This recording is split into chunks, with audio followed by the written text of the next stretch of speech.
one a year. And she didn't just leave. Like she like, left and Lisa then like Rinna burnt can the go bridge. back Right. to And Beverly Lisa will Hills. go back, Yeah. I think. I think there's some sort of back table discussion, I'm sure, where they're like, you're going to be on pause for a minute until people sort of like, you know, but she'll be back. She's made for reality TV, and she was very respectful with the way she left.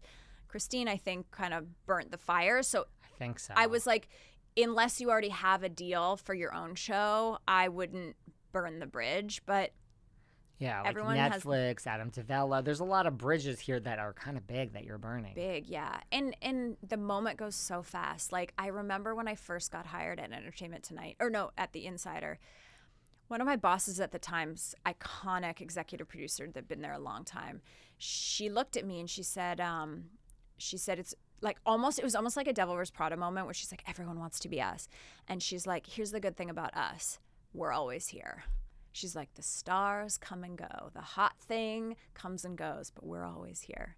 And don't ever forget that, you know? And I was like, whoa, this is so deep. But it kind of informed the way that we went out into the world with a sense of confidence of like, listen, we don't have to get every exclusive and you don't have to talk to us every time, but like, we're going to be here. We're a staple.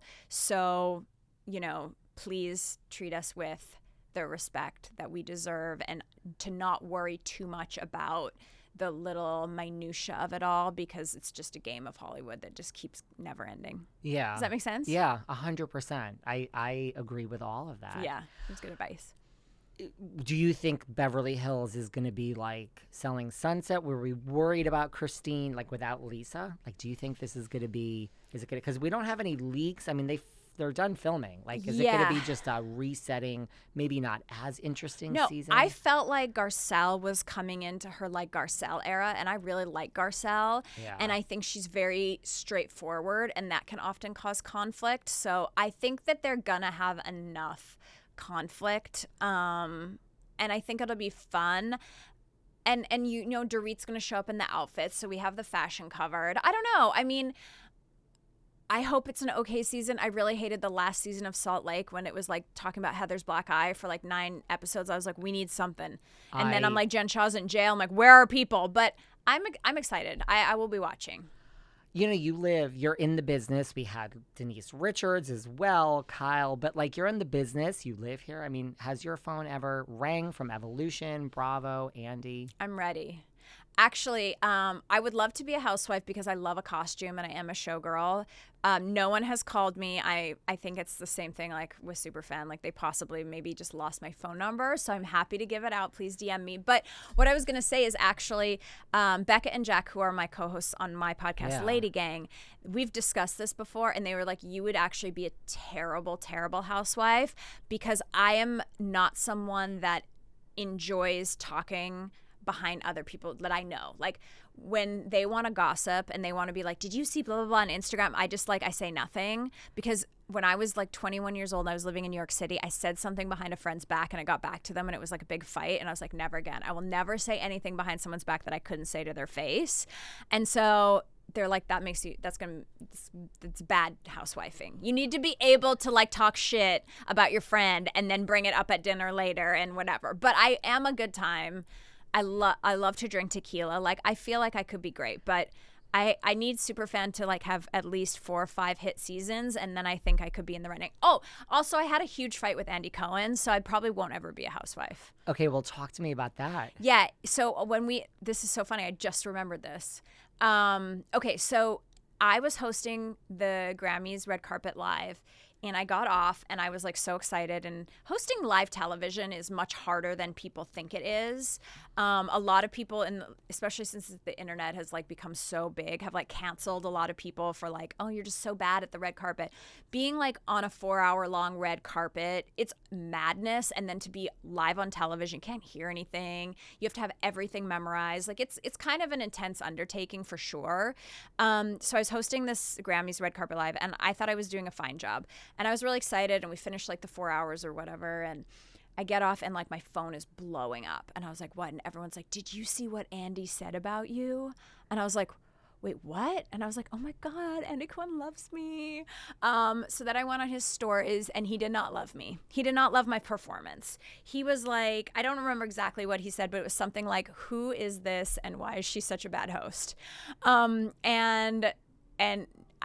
Anyway, so I was like, well, and so at the time, Lady Gang, we had our show on E, and we were working with a producer named Matt Anderson. And Matt had worked on a lot of the Housewives show with Andy, and they were really close friends. And I was like, Matt, I feel like I need to rebuttal this. And he was like, I can help you. Let's send Andy like something to his office in New York, like a FU from you. And I was like, yeah, and let's do it on the show. Like, you know, because the E is part of the Bravo family. So we're like, yeah, and we'll film it and it'll be great for the show.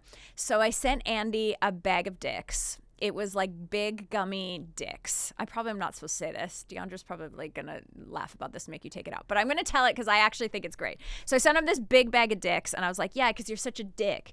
And then he gets them, and he's filming himself opening them. And he's like, Keltie, he's like, oh, a bag of dicks. He's like, well, too bad I love dick. And I was like, God damn it, you got me again. So that was my fight with Andy Cohen. I think he thinks I'm a bad host. We've been invited twice to be bartenders on Watch What Happens Live. He's never invited me to be on Watch What Happens Live. I feel like I would be a great guest. I'm ready to put the riff behind us, Andy, and I've improved my hosting skills. Okay, but you were the bartender, so No, we didn't go. Oh, really? We said no. That was my question. Yeah. No, I feel like, well, actually, I'll do anything because I'm desperate for validation and attention. But Becca Tobin, who is in my podcast, she's an actual actress that has had like real success. Yeah. And she's been a guest on Watch What Happens Live. And she's like, you can't go from guest to bartender. You can bartend and then you can be a guest. But like, she's like, I've actually sat in the guest seat. So like for me to go back and bartend now, I can't go backwards. And I was like, okay. And I was like, can I go by myself? And we have to do everything as a trio. So I'll go this time. No, actually, I won't. I want to sit down, Andy. I want to tell you what I think of Tom Scandoval saying that he had sex with Ariana and she had a T-shirt on and it was so boring. I've had sex lots of times in a T-shirt and it's fantastic. Are you shocked at the Scandoval and like, why? Why do we care? I'm personally a little over it. No, we're over it. I talk about it at least 4 days a week here. Yeah, I'm over it. I think it's like the ultimate deceit. Like, I think it's that it's not just that the guy cheated on you. It's that the guy cheated on you with your really good girlfriend and the girlfriend was in on it and they both lied to you. Like, that level of deceit is, I think, what people get cheated on all the time. And people, leave I'm, just saying with Superfan, like Shania Twain has a very famous story. Like her husband left her for her best friend and she ended up marrying the best friend's husband. Like they switched partners, and they're both really happy now. So it happens. I don't know. I think it's just the world is ending and we need to focus on something other than like the bad air quality in New York City. So we're like, okay, who is cheating on who? And it's just like the perfect fire. Well, when I went to see Tom Sandoval in The Most Extras a few weeks ago in New York City. How was it? I'm dying. Let me tell you something. Great. Well, here's the thing. I dragged two friends also that went kicking and screaming. Then we get there and like Nightline is outside for ABC.